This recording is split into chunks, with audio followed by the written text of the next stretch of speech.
শিশু শিল্পী হিসেবে অভিনয়ে দুটি ছড়ালেও বড় পর্দার নায়িকা হিসেবে খুব একটা সফলতা অর্জন করতে পারেনি প্রার্থনা ফারদিন দিঘি। এবারের ঈদে তার অভিনীত কোনো সিনেমা মুক্তি না পেলেও রীতিমতো আলোচনায় রয়েছেন তিনি।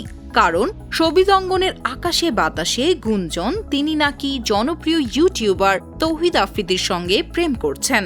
সম্প্রতি একটি বেসরকারি টেলিভিশনে হাজির হয়ে বিষয়টি খোলাসা করেছেন দিঘি।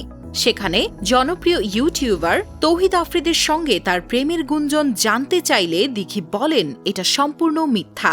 এটা তৌহিদ আফ্রিদি নিজেও বলবে, সে শুধুই আমার ভালো বন্ধু। দিঘি আরও বলেন, আমি প্রেম করছি না, এটা আমার দ্বারা আসলে সম্ভব না।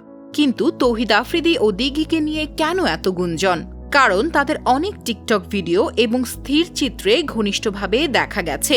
কিছু ভিডিওতে আবার তাদের বেশ মজা করতেও দেখা গেছে, অর্থাৎ তারা একসঙ্গে ধরা দেন ক্যামেরাতে। গুঞ্জনের সূত্রপাত শুরু হয় সেখান থেকেই। এর আগে মাহিমিন রশিদ নামের এক তরুণের সঙ্গে প্রেমের গুঞ্জন উঠেছিল দিঘির। এই তরুণের ফেসবুক আইডিতে তার সঙ্গে দিঘির বেশ কিছু ছবি দেখা গিয়েছিল।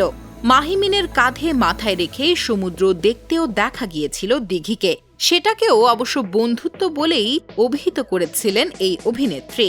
চলতি বছর গিয়াসউদ্দিন সেলিম পরিচালিত ওয়েব কন্টেন্ট গাইয়া দিয়ে বেশ প্রশংসা কুড়িয়েছিলেন দিঘি। এছাড়া বঙ্গবন্ধুর বায়োপিক মুজিব একটি জাতির রূপকার, এই সিনেমায় অভিনয় করেও দর্শকদের নজর কাড়েন এই অভিনেত্রী। বর্তমানে মূলধারার সিনেমা আর ওয়েব ফিল্ম নিয়েই ব্যস্ত সময় পার করছেন এই অভিনেত্রী।